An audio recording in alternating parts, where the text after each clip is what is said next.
एक साधक के स्मरण में यह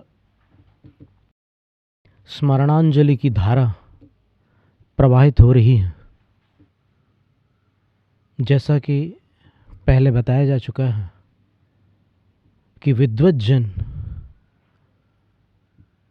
साधु की तपस्या से प्रभावित तो होते हैं, उनकी चर्या से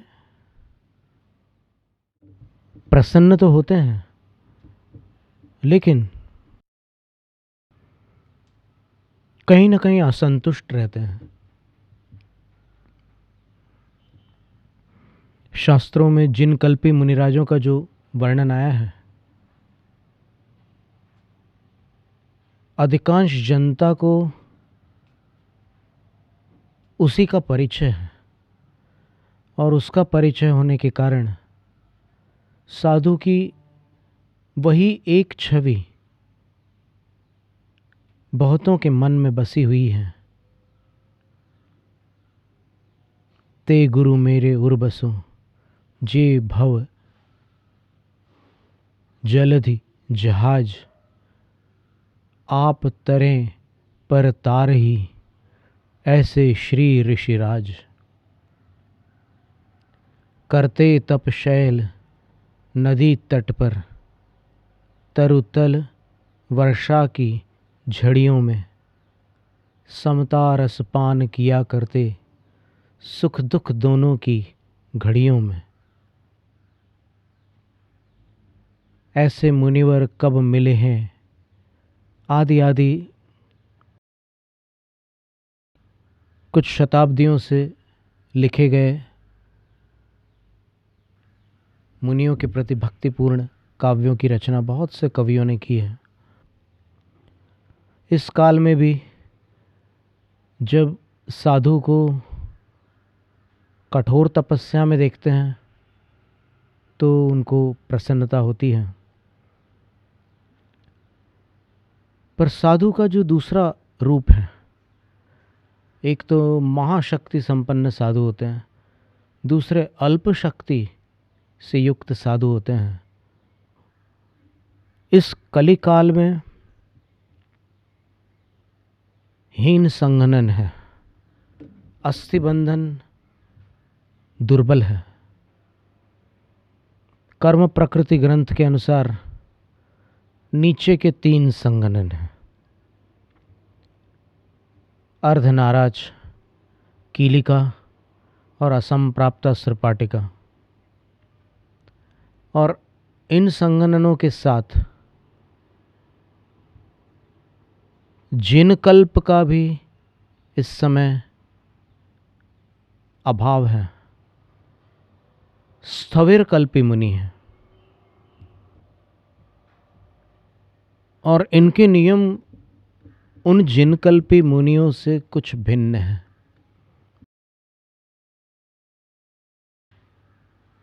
पूर्व सत्र में पंडित जगन मोहन लाल जी का वह संस्मरण यहाँ बताया गया था कि जब आचार्य विमल सागर महाराज श्री ने, जिनके लाखों भक्त थे, बड़ी सहजता से उन विद्वान के समक्ष ये कह दिया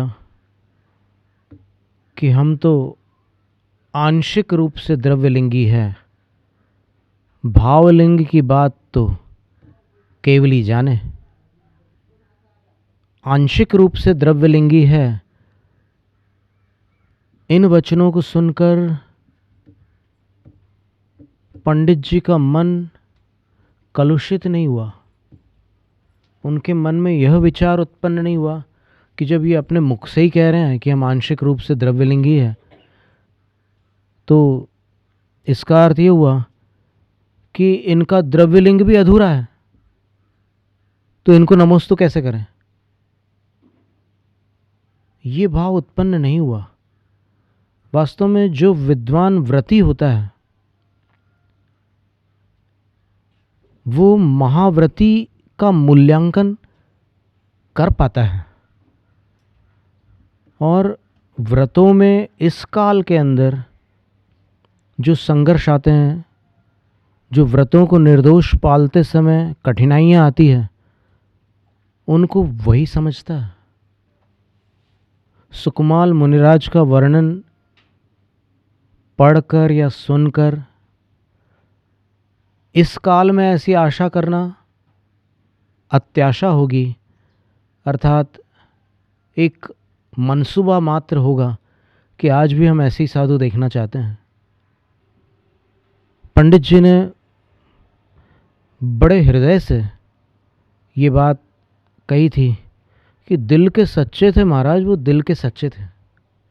ऐसे उनकी मुख मुद्रा हमें याद आती है, उनने जो हाथ उठाया था वो याद आता है, और 94 साल की जो उनकी उम्र और उनके चेहरों की झुर्रियाँ और सारी चीज़ें याद आती हैं कि उन्होंने कहा था कि दिल के सच्चे थे। और जो दिल का सच्चा है वो चाहे कैसा भी क्यों ना हो, उसकी वो सच्चाई आदरणीय होती है, सम्माननीय होती है। और चूंकि ये तो जिन मुद्रा के धारी थे, केशलोंच, पद विहार, एक भुक्ति आदि अनेक संयमियों के गुणों से मंडित थे, आचार्य थे, आचार्य पदवी के धारी थे, तो उनके विषय में आलोचनात्मक शब्दों का प्रयोग न करते हुए पंडित जी ने ये कहा। यद्यपि वो सब जानते थे कि क्या क्या होता है वहाँ पर, उनके यहाँ पर कैसी कैसी क्रियाएं होती है, कैसी कैसी विधियाँ होती है, उनको सब जानकारी थी, लेकिन तब भी उनने कहा कि वो दिल के सच्चे थे। महान आत्मा अपने आप को महान नहीं समझते, और अपने आप को महान समझने वाले महात्मा नहीं होते। और उनकी पवित्रता उस वृत्तांत से भी अपने सामने आती है कि जब कटंगी वाली बहन ने उनसे पूछा था, कोई प्रश्न पूछा था, और उनने उत्तर देते देते अपने विषय में कहा कि मैं रात में प्रायश्चित करता हूँ। उनका गला भी भराया और आंखें भी भराई, और जिनको ये उत्तर उनने दिया था, इनकी आंखों को भरा हुआ देखकर उनकी आंखें खुल गई। जना घनाश्च वाचाला सुलभा सुर पदे पदे दुर्लभा ह्यंतरार्द्रास्ते जगदभ्युज्जिहीर शवः। आत्मानुशासन ग्रंथ में आचार्य गुणभद्र स्वामी ने लिखा है, अधिक आवाज करने वाले जन और घन प्रत्येक कदम पर सुलभ है। अधिक बोलने वाले मनुष्य और अधिक गड़गड़ाने वाले बादल सर्वत्र उपलब्ध हो जाते हैं, लेकिन अंदर से जो भीगे हुए लोग होते हैं और जो जगत का कल्याण चाहने वाले लोग होते हैं, बहुत मुश्किल से मिलते हैं। वो बादल जो बरसते हैं और किसानों को तृप्त कर देते हैं, वो किसी खास ऋतु में ही आते हैं, हमेशा नहीं आते। तो ये पिछली शताब्दी कोई ऐसी ऋतु थी जब ऐसे ऐसे महान साधक, ऐसे ऐसे पवित्र साधु आए, इस धरती पर उत्पन्न हुए। थ्योरी पढ़ करके अधिक अपेक्षा करना उचित नहीं है। जैसे स्विमिंग की किताब पढ़ ले, कोई तैराकी के ऊपर अच्छी सी किताब पढ़ ले और वो सारे नियम सीख ले उसमें से, और जितने लोग तैर रहे हैं उनको टोकने लग जाए, ये ठीक से तैर, ऐसे तैरा जाता है क्या, ये स्ट्रोक अच्छे से मार। फ्री स्टाइल तैर रहा है तो स्ट्रोक ऐसे मारा जाता है, वो सिखा सकता है। बटरफ्लाई में ऐसा करा जाता है, बैक स्ट्रोक ऐसे किया जाता है, अंडर वाटर ऐसे किया जाता है। 4-6 तरह की जो तैराकियाँ होती है, उसकी शिक्षा देना बहुत आसान है, उसके ऊपर टिप्पणी करना बहुत आसान है तैरने वालों के ऊपर। पर कभी कभी ऐसा होता है, ये बात बहुत गंभीर और अनुभवपूर्ण है, ध्यान से सुनने योग्य है, कि कभी कभी थ्योरी न पढ़ने वाले प्रैक्टिकल में टॉपर्स होते हैं। थ्योरी वाले डूब जाते हैं, प्रैक्टिकल वाले तैर जाते हैं। तो साधुओं के विषय में कोई भी ऐसी छवि अपने दिमाग में कायम मत करना। सच्चाई तो ये है कि एक सामान्य मनुष्य को सत्संगति की आवश्यकता है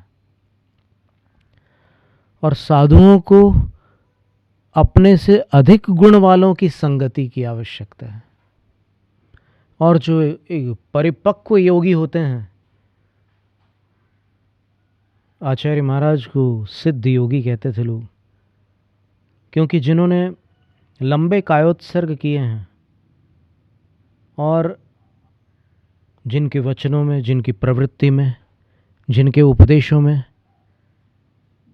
आवेश के दर्शन नहीं होते, जो उत्तेजित नहीं होते, जिनकी शांति भंग नहीं होती, ऐसे योगी साधारण नहीं होते। और ये तो विद्वान थे, दीक्षा पूर्व विद्वान थे। और विद्वान